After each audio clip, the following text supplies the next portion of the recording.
Après de nombreuses années passées sous les projecteurs des Hollywood et ayant connu de nombreux hauts et bas dans sa vie personnelle, Nicolas Cage, un acteur oscarisé connu pour ses rôles puissants et charismatiques, a finalement trouvé quelque chose qui semblait simple mais qui était plus précieux que tout le reste, un amour sincère et un vrai foyer. À plus de 60 ans, Cage n'est plus le garçon rebelle qui a fait sensation sur grand écran dans les années 90 avec Living Las Vegas, Con Air ou National Treasure, mais désormais un homme ordinaire et chevronné, se préparant à l'un des moments les plus heureux de sa vie. Un mariage dans une église avec la femme qu'il aime profondément, Riko Shibata. Le fait que Cage ait publiquement parlé du mariage religieux en préparation a non seulement surpris les fans, mais a également ému le public.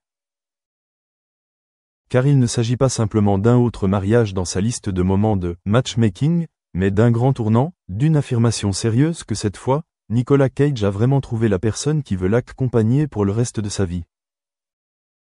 J'ai l'impression de commencer un tout nouveau voyage, a déclaré Cage dans une récente interview. Riko me procure un sentiment de légèreté, de paix et de liberté. C'est quelque chose que je n'avais jamais pleinement ressenti dans mes relations précédentes. Le mariage à l'église a été décrit par Cage comme quelque chose de très sacré, un moment qu'il voulait consacrer à un amour pur, lent et durable, complètement différent de la précipitation et de l'impulsivité des mariages précédents.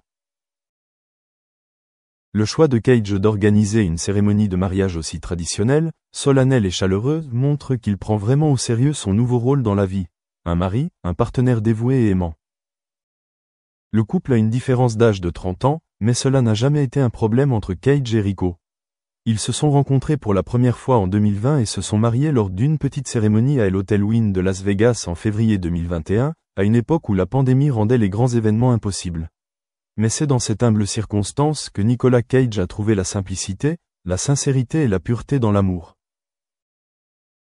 Maintenant que les choses se sont calmées, Cage veut une cérémonie de mariage digne de ce nom à l'église, où il n'y a pas seulement des vœux sacrés, mais aussi des témoins de la famille, des amis proches et, surtout, la confirmation de son cœur qu'il s'agit de la femme de sa vie. J'ai traversé tant de choses dans la vie, la célébrité, la fortune, l'échec, la douleur. Mais cet amour me fait sentir que je peux tout laisser derrière moi pour vivre une vie simple et heureuse, a-t-il partagé. Nicolas Cage a connu 4 mariages précédents. D'une brève histoire d'amour avec Lisa Marie Presley, la fille d'Elvis Presley, à des séparations tumultueuses avec des ex-femmes comme Patricia Arquette et Alice Kim, son épouse de longue date et mère de son fils, Kal-El. Il semble que ces relations manquent toujours de quelque chose, de la stabilité, de la paix ou parfois simplement d'une compréhension totale. Mais avec Riko, les choses étaient différentes. Elle n'est pas venue à lui pour la célébrité, ni pour le halo, mais pour le vrai Cage, un homme passionné d'art, un peu excentrique mais sincère et émotif.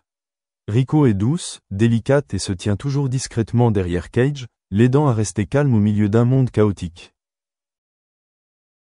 En préparant ce mariage à l'église, Cage a passé beaucoup de temps à choisir la musique, la robe, les fleurs de mariage et chaque petit détail. Il voulait que ce soit une cérémonie simple mais pleine de sens, une cérémonie qui n'avait pas besoin d'être extravagante, mais qui contenait un grand amour. Nous aurons une cérémonie très personnelle. Je porterai mon tailleur préféré et Riko portera la robe de mariée blanche classique qu'elle a choisie. Pas besoin d'une grande foule, juste les personnes vraiment importantes. Plus importante encore, je veux la regarder dans les yeux et prononcer mes vœux en toute sincérité.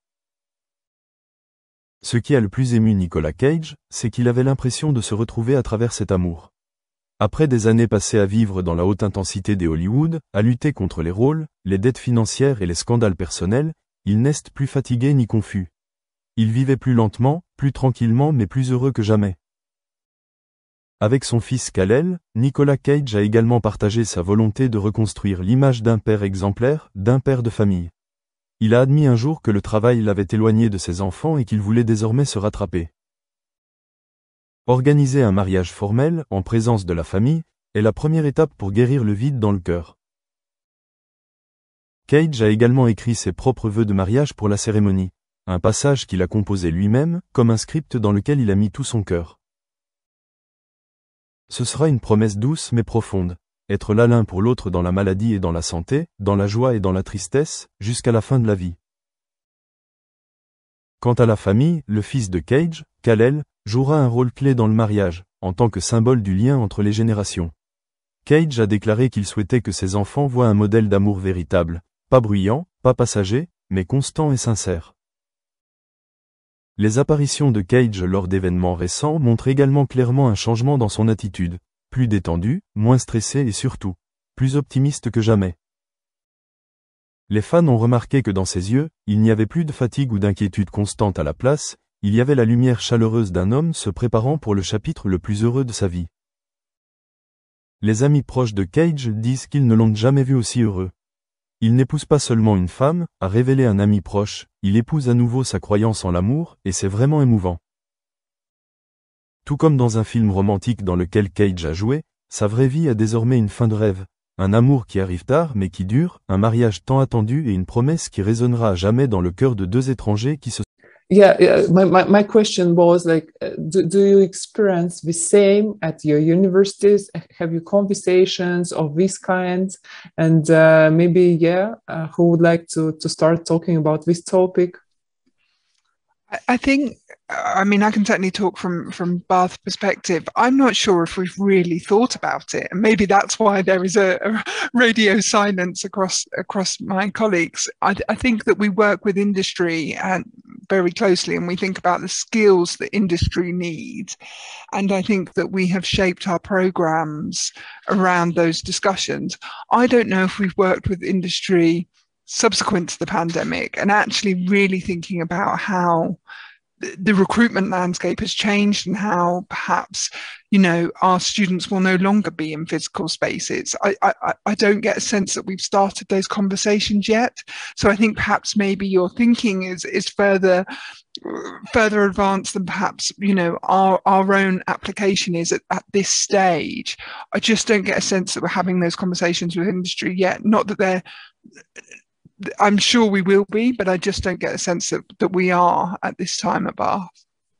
Okay, yes. Thank you so much, Lily.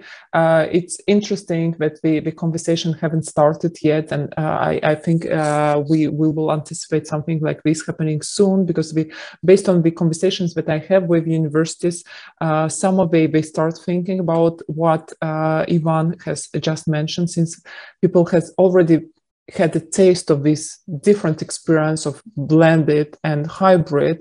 They've seen advantages of some of these experiences, what things can be outsourced to online and what things should be kept in the classroom. So now universities are experimenting with the best practices, and based on your experience, what's working and what's not working, taking into consideration that learning is a social process. Maybe Ivan.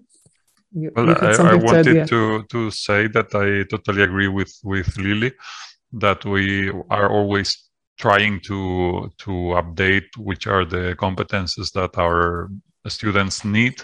But with the pandemics, there was like a parenthesis.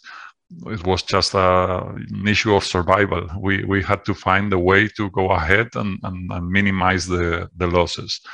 And in the end, it was quite satisfactory. So we are happy with the result. We don't know if the employers are so happy. We still don't have this feedback about this new generation, the COVID generation, which enters the labor market.